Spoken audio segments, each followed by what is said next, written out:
The Lord. ഉയർത്തെഴുന്നേറ്റ യേശുക്രിസ്തുവിൻ നാമത്തിൽ ഏവർക്കും വന്ദനവും സ്നേഹവും അറിയിക്കുന്നു. പ്രിയമുള്ളവരെ, ഒരു വ്യക്തിയുടെ മേൽ ദൈവത്തിൻ്റെ പരിശുദ്ധാത്മാവ് വന്നു കഴിഞ്ഞാൽ ആ വ്യക്തിയെ അസാധാരണ വ്യക്തിയാക്കുവാൻ ദൈവത്തിൻ്റെ പരിശുദ്ധാത്മാവിന് സാധിക്കും. സാധാരണ വ്യക്തിയെ അസാധാരണക്കാരനാക്കുവാൻ ദൈവത്തിൻ്റെ പരിശുദ്ധാത്മാവിന് സാധിക്കും. നമുക്ക് ദൈവവചനത്തിലേക്ക് നമ്മുടെ ശ്രദ്ധയെ തിരിക്കാം. വിശുദ്ധ ലൂക്കോസ് എഴുതിയ സുവിശേഷം 1-ാം അധ്യായം 27-ാം വാക്യം കാണുന്നു. ദാവീദ് ഗൃഹത്തിലുള്ള യോസഫിന് വിവാഹം നിശ്ചയിച്ചിരുന്ന കന്യകയായ മറിയയുടെ അടുക്കിലേക്ക് ദൈവത്തിൻ്റെ ദൂതൻ കടന്നു വന്നു. ദൈവസന്നിധിയിൽ നിന്ന് ഇറങ്ങി വരുന്ന ദൂതൻ വെറുതെ ഒരു കാര്യം പറഞ്ഞിട്ട് പോകുവാനല്ല വരുന്നത്.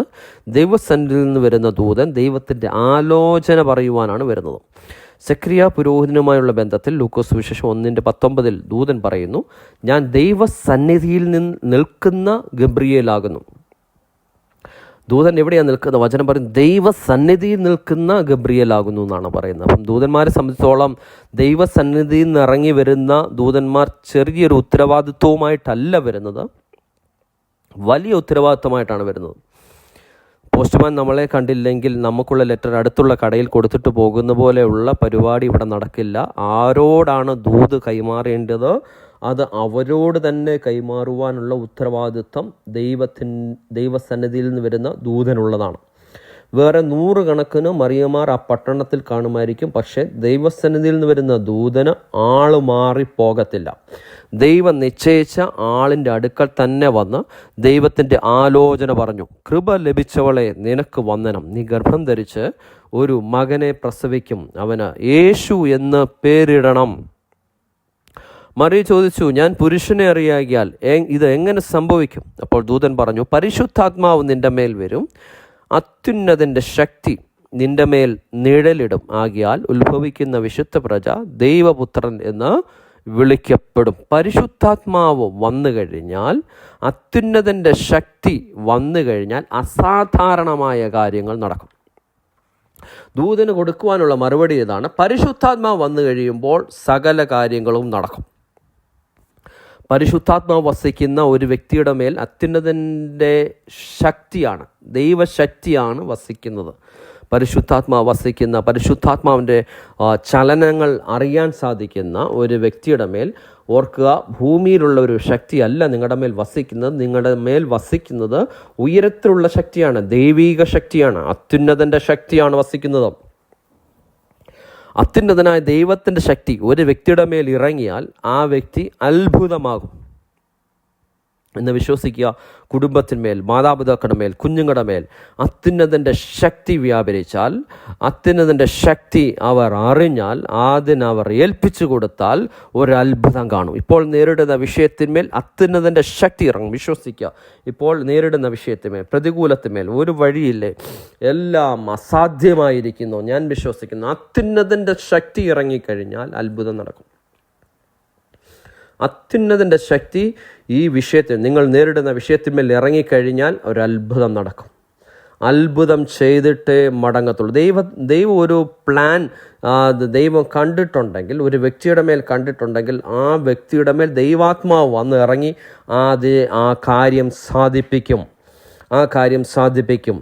തക്ക സമയത്ത് നടക്കും. യേശുവുമായിട്ടുള്ള ബന്ധത്തിൽ പരിശുദ്ധാത്മാവ് യേശുവിൻ്റെ മേൽ വന്നു കഴിഞ്ഞപ്പോൾ, യേശു മുമ്പ് നടന്ന പോലെയല്ല നടന്നത്. യേശു നടന്നെടുത്ത് രോഗികൾ സൗഖ്യമാകാൻ തുടങ്ങി. അത്ഭുതങ്ങളും അടയാളങ്ങളും വീര്യപ്രവൃത്തികളും നടക്കാൻ തുടങ്ങി. മരിച്ചവർ ഉയർക്കുവാൻ തുടങ്ങി.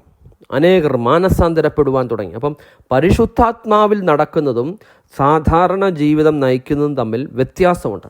പരിശുദ്ധാത്മാവിൽ നടക്കുന്ന ഒരു ദൈവവേദനെ സംബന്ധിച്ചോളം അവൻ ദൈവത്തിൻ്റെ ഇഷ്ടമാണ് ഭൂമിയിൽ ചെയ്യുന്നത്, ദൈവത്തിൻ്റെ ഹിതമാണ് ചെയ്യുന്നത്.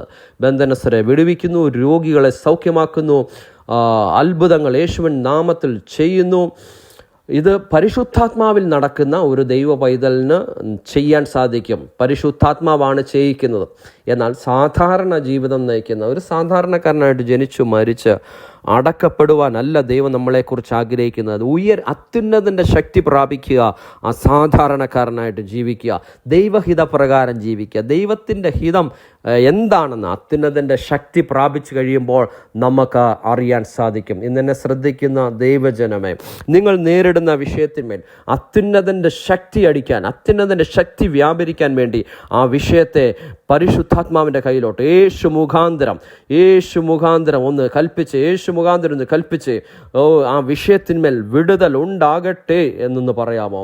അത്ഭുതം നടക്കും. അത്യുന്നതൻ്റെ ശക്തി ഇറങ്ങിയാൽ അസാധ്യങ്ങൾ സാധ്യമാകും. ഞാൻ വിശ്വസിക്കുന്നു അത്ഭുതങ്ങൾ നടക്കും. ഇന്ന് രോഗത്തോടെ ആയിരിക്കുന്നവരോട് ഞാൻ ഉറപ്പ് പറയാം, ദൈവശക്തി ഇറങ്ങിയാൽ രോഗം സൗഖ്യമാകും. ദൈവശക്തി ഇറങ്ങിയാൽ കാരാഗ്രഹത്തിലും വഴിയുണ്ട്. പൗലോസും ശീലാസും അവർ കാരാഗ്രഹത്തിൽ ആരാധിച്ചുകൊണ്ടിരുന്നപ്പോൾ, അത്യുന്നതൻ്റെ ശക്തിയാൽ അവർ നിറഞ്ഞപ്പോൾ കാരാഗ്രഹങ്ങൾ സ്വതവേ അവർക്ക് വേണ്ടി തുറന്നു. പത്രോസ് കാരാഗ്രഹത്തിലായിരുന്നപ്പോൾ സഭ പ്രാർത്ഥിച്ചു.